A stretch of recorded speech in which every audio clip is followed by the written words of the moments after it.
Brian Wright, Daily B 146. What am I talking about? Talking about my annual birthday challenge.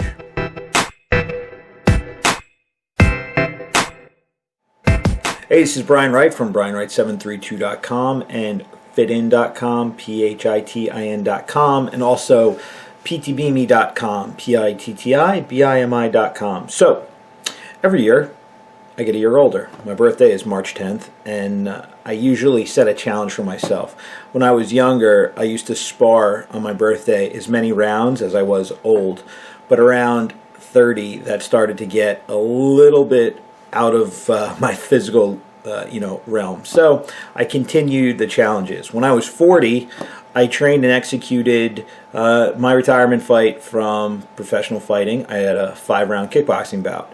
When I was 41, I gave myself a 30-day Olympic lifting challenge. When I was 42, I got away from the physical challenges and I painted every day for like 60 days.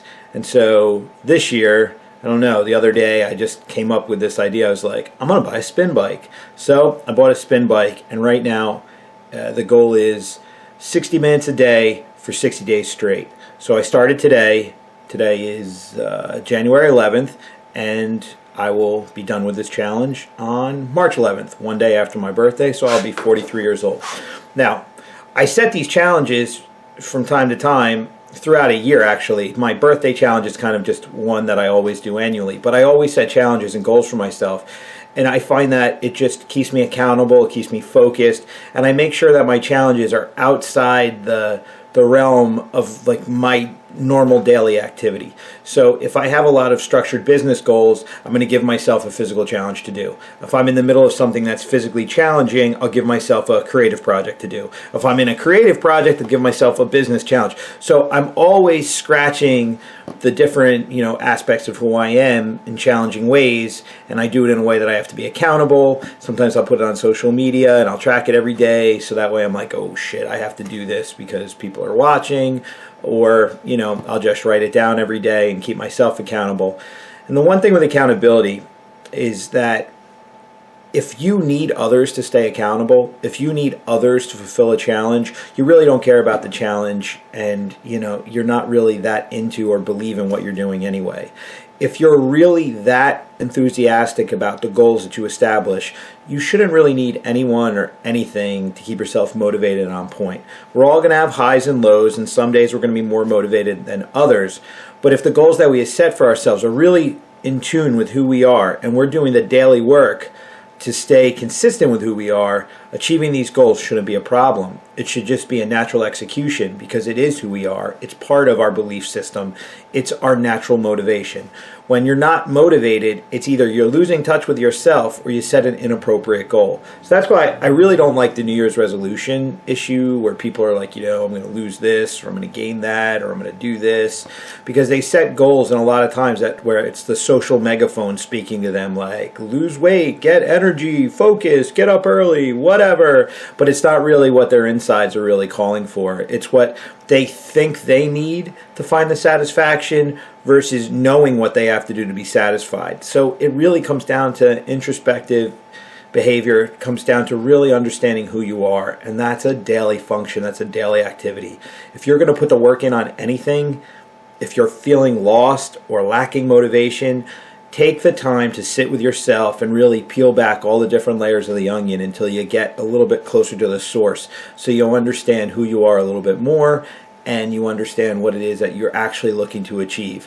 And you got to do this in an analytical way, not a judgmental way, because a lot of times when we see where we're really at versus where we would like to be, we start to get down on ourselves when there's really no reason to get down on yourself, because at least you're doing the work, at least you're recognizing, at least you're giving yourself the opportunity to kind of get back on a path that you originally set out to be on that may have fallen off and got misdirected, whatever. It happens. It's life. There's nothing to judge by it. We all are who we are. We shouldn't judge ourselves by where we've been or even what we're doing right now. Well, I should not really say that, because what we did a second ago, maybe, because right now we have the opportunity to make the decision that'll take whatever it is that we've done and wherever it is that we've been and we can get back on track to where we would like to be, and we can use all of our experience as fuel, as education, as motivation, as whatever it is we need to ultimately achieve the goals that we set out to achieve. So we're not really going to be judged by the path so much as where we end up. There's one thing, like if you look at Babe Ruth, and also Reggie Jackson was the same. Babe Ruth, he broke the record for home runs, but he also broke the record for strikeouts. And if you look at what he's remembered for, he's not remembered for striking out. He's remembered for hitting the ball out of the park.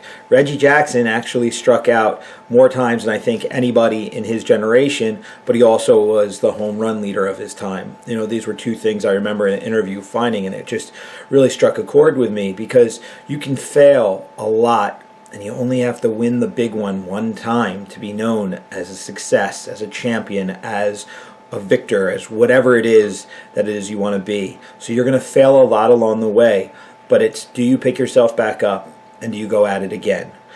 Keep swinging for the fences and keep going for those home runs. Eventually the bat's going to connect and you are going to start knocking it out. But if you stop swinging because you just, you lose that passion, that motivation, you just have no chance. So no matter where, no matter what, just keep connecting with what it is you want, keep driving forward, and keep giving yourself the opportunity to be successful. So, I tend to focus on business, and quite honestly, business and life, they're so tied together because we spend more time in our business than we do in our life in a lot of ways.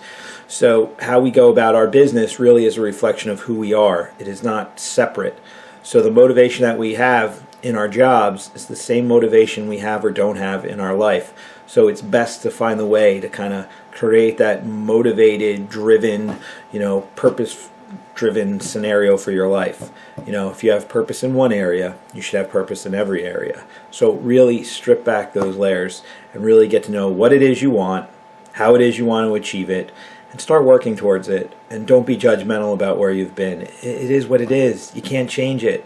And if people are going to judge you for where you've been, they're not really your friends. They're not positive people. They're not giving you an opinion you should, even listen to. So that's my spiel for the day. This is Brian Wright, and I am out. Hey, this is Brian again. Thank you for watching, listening. Please comment, share, like. Let me know what you think. Went a little deep on that one today. This one's kind of important for me, especially this time of year. So really, what is your challenge? What are you trying to do?